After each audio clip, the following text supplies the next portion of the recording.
Iran और Israel के दरमियान जंगबंदी का आगाज। ईरान के बाद इसराइल भी चंद घंटों में जंगबंदी का ऐलान करेगा। ईरानी वजीर खारिजा अब्बास अरागची ने कहा है कि इसराइली हमले बंद तो हो गए, हम भी कार्रवाई नहीं करेंगे। इसराइल के खिलाफ हमले सुबह 4 बजे तक जारी रहे।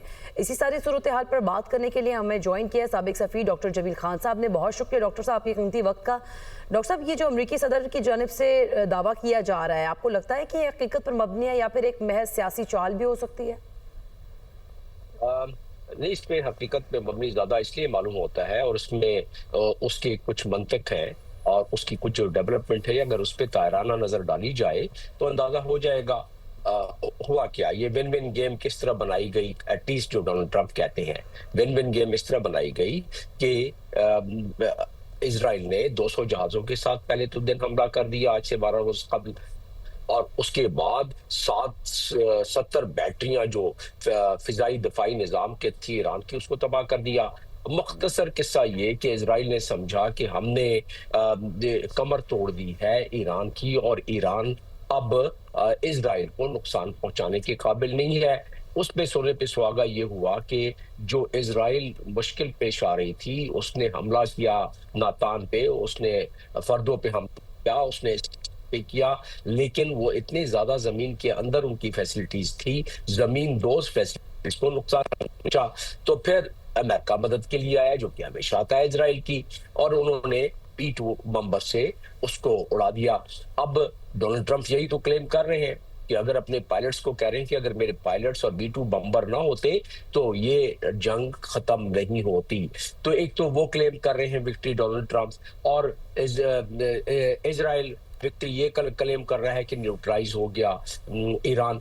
इसको फेस सेविंग कहते हैं। ईरान ने फेस सेविंग बड़ी अच्छी की, जो कतर के साथ, कतर ने एक डिप्लोमेटिक जो इस वक्त मनूवरिंग की वो बहुत खूबसूरत, कतर पहले भी करता रहा है लेकिन ये बड़ी खूबसूरत मनूवरिंग है कि अमीर कतर ने जब अप्रोच किया डोनाल्ड ट्रंप को, जिस तरह के बयानात आ रहे हैं, और अमीर कतर ने ईरान को राजी किया और ईरान ने कह दिया था कि हम तो किसी न किसी सूरत में भी, हमारी वायोलेशन की गई है हमारी सॉवरेनिटी को, हमारी इंटरनेशनल इंटेग्रिटी को, और अमेरिका ने ये किया है B2 बम्बर के तहत।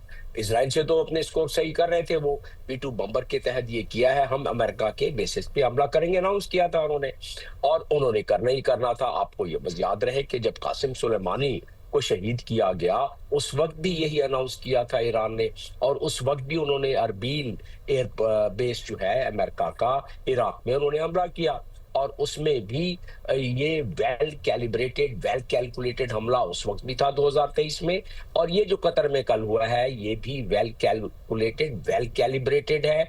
जैसा कि इजराइल ने जब हमला किया था सीरिया में ईरान के सफारतखाने पर, और ईरान ने कहा था कि मैं इसका बदला लूंगा, और उन्होंने 14 दिन के अंदर अंदर दोबारा उसका किया, but that was also well negotiated. उसमें भी कतर इन्वॉल्व रहा, ओमान इन्वॉल्व रहा कि ज्यादा नुकसान ना पहुंचे, और बंजर इलाकों में एक दूसरे पे हमला किया इजराइल ने भी और ईरान ने। उस वक्त तक तो डिप्लोमेसी ने काम किया। अब ये हुआ कि जो पिछले दिनों 200 जहाजों के साथ इजराइल ने हमला किया उसमें कोई डिप्लोमेसी नहीं थी, लेकिन अब कतर ने जो कल गुज़िश्ता शब आपके चैनल पे तकरीबन 2:30 तक मैं अपना तबसरा मुझसे लेते रहे हैं, तो उसमें जो डेवलपमेंट हुई उसमें डोनाल्ड ट्रंप ने कह दिया कि अमीर कतर मेरे राब्ते में थे, ईरान से मैं राब्ते में आ गया अमीर कतर के जरिए, और इजराइल से वो राब्ते में थे। सुबह हमारे पाकिस्तानी टाइम के मुताबिक 4 बजे तक ओवल ऑफिस खुला हुआ था। इजरायली प्राइम मिनिस्टर 4 बजे तक अपने कंट्रोल रूम में अपने सिक्योरिटी टीम के साथ बैठे हुए थे, और जब ये फैसला हो गया तो सुबह 4 बजे हमारे वक्त के मुताबिक, कंग्रेचुलेशन वर्ल्ड, अब अमन आपको मुबारक हो, ये डोनाल्ड ट्रंप की तरफ से अनाउंस हो गया, ये दुनिया को मुबारकबाद मिल गई। अब डोनाल्ड ट्रंप ने ये जो उसकी अपनी जाती नफ्सियात पर आ जाए, डोनाल्ड ट्रंप साहब की जाती नफ्सियात ये है कि he wants to be known as the peacemaker, और उन्होंने यूक्रेन के हवाले से जो नेगोशिएशन कराई, ये और बात है कि पुतिन को उसमें थोड़ा सा कंसेशन ज्यादा मिल गया है, थोड़ा नहीं काफी मिल गया है। इसी तरीके से इंडिया पाकिस्तान के बारे में तो सेहरा उनके सर पे जाता है, बिल्कुल इंडिया माने या ना माने, इसीलिए पाकिस्तान ने नोबेल प्राइज के लिए उनको रिकमेंड भी किया है। इस पे बड़ी नुक्ताचीनी गुज़श्ता शब से पहले तक हो रही थी, अब देखें कि वो नुक्ताचीनी खुद ब खुद दम तोड़ गई, तो क्योंकि अब जो डोनाल्ड ट्रंप जिस लिहाज से निकले हैं उभर के, तो उन्होंने, अब डोनाल्ड ट्रंप क्या कहते हैं कि कि हमारा मकसद था B-2 बम्बर्स के जरिए हमने न्यूट्रलाइज कर दिया, ईरान की हमने जो न्यूक्लियर सलाहियत थी हमने तबाह कर दी, अब वो नहीं बना सकेगा न्यूक्लियर। इजराइल भी यही चाहता था। एक बार जो इजराइल चाहता था कि रिजीम चेंज हो जाए, वो नहीं हो सकी। डोनाल्ड ट्रंप भी चाहते थे और उन्होंने बयान दिया था रिजीम चेंज करने का पहले, और बाद में कहा कि नहीं नहीं, हम तो रिजीम चेंज नहीं, हमारा यही मकसद था। तो रिजीम चेंज का भी मकसद था। जब उन्होंने देखा कि ईरानी कौम कोई 7,000 साल पुरानी तहजीब, वो तो यकजा हो गई बजाय रिजीम चेंज करने के, इसके बावजूद कि वहां मोसाद की काफी पेनिट्रेशन रही ईरान में, और उन्होंने इस्माइल हानिया को न्यूट्रलाइज वहां उनको शहीद किया। उनके अपने प्रेसिडेंट की यहीं से मेरे जहन में एक सवाल आ रहा है, मैं आपसे इस पर आपका तजज़िया जानना चाहूँगा। रिजीम चेंज नहीं हो सकता, पॉसिबल नहीं है, चूँकि आप वहाँ ईरानी अवाम जो है वो यकजा हो गई सारी सूरत हाल में। इसराइल का एक अलग प्लान है, वो जब तक रिजीम चेंज नहीं होता वो प्लान मुकम्मल नहीं हो सकता।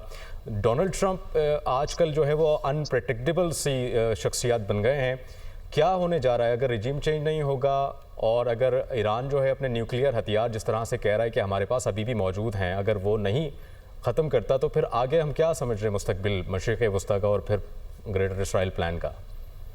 आपके दो पहलू हैं सवाल के। पहली बात तो ये है कि इजराइल रिजीम चेंज करना चाहता था, वो तो अमेरिका भी चाहता था कि रिजीम चेंज हो जाए।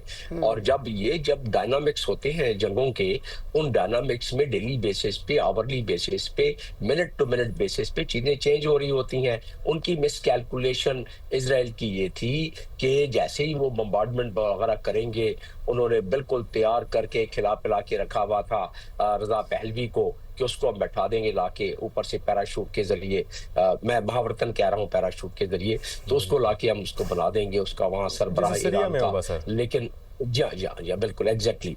तो फिर इसी तरीके से उन्होंने सोचा वो मॉडल हम इसको रेप्लिकेट कर देंगे। वो भूल गए कि ईरानी कौम वो किस तरह मुत्तहद होती जा रही थी, जिनके कदूरतें थी अपने हुक्मरानों से, वो कदूरतें बुला के बिल्कुल उनके साथ ओपन आके शामिल हो गए कि नहीं, अभी ये वक्त है, इस कौम पर वक्त है, हम सब यकजा हैं और इजराइल के खिलाफ है हम सब। तो जब उन्होंने देखा ये डायनामिक्स बदलती सूरत हाल, तो लेकिन कभी ये सवाल भी होना चाहिए, आपके नाज़रीन जानना चाहेंगे रिजीम चेंज वो क्यों चाहते थे, या वो उनके न्यूक्लियर फैसिलिटीज को न्यूट्रलाइज करना क्यों चाहते थे? वो इसलिए चाहते थे कि जिस तरह उन्होंने न्यूट्रलाइज किया, हमेशा के लिए कमर तोड़ दी सद्दाम को, तो खैर उन्होंने फांसी दिलवा दी, और इराक की उनकी आंखें निकाल ली, और इसी तरीके से सीरिया मज़ाहमत देता था, उसको न्यूट्रलाइज कर दिया, हमास को कर दिया, हिजबुल्लाह को कर दिया। वो सोच रहे थे कि ईरान को भी कर दे तो मजे के साथ यहाँ बस अपना राज करें। ग्रेटर इसराइल की आपने बात की, उसको आगे जाके अमली जामा पहनाते रहे, जो उनका मकसद था, जो कि उन्होंने किया 1897 से लेके, अगर आप तारीख के पस मंजर में जाएं, तो जो सोचा एक वतन कायम करना था, वतन कायम हो गया। 554 छोटे बड़े शहरों को मस्मार करके अपना एक मुल्क बना लिया, और उसके बाद मजीद कब्जा 67 में कर लिया जंग करके।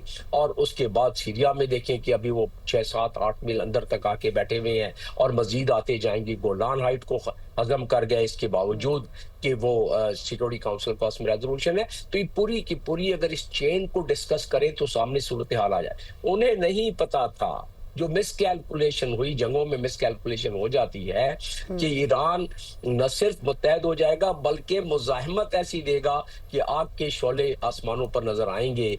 इजराइल में हैफा में भी और तलबीब में भी जो वो समझते थे सबसे सिक्योर आयरन डोम भी है, थॉट भी है, एयर डिफेंस सिस्टम ऐसा है कि वहां तो कोई पेनिट्रेशन हो ही नहीं सकती है किसी मिसाइल की, सारे न्यूट्रलाइज हो जाएंगे। तो जब उन्होंने देखा कि ये तो ईरान के पास और ये जो मुजाहिमत की ताकत है, ये पता नहीं कितने महीने और चलेगी। मेरी कैलकुलेशन के मुताबिक कल मैं आपके पास और उससे गुज़श्ता रोज भी मैं अपने गाहे बगाहे बात करता रहा, और उसमें मैं बताता रहा कि ईरान जो है उसके पास तकरीबन 100 दिन तक की मुजाहिमत की तो है ताकत, और अगर 100 दिन वो मुजाहिमत कर ले तो ये जो एक्सेस ऑफ रेजिस्टेंस है वो मजीद जिंदा हो जाएंगे दोबारा, और दोबारा वो मुजाहिमत शुरू कर देंगे इजराइल के।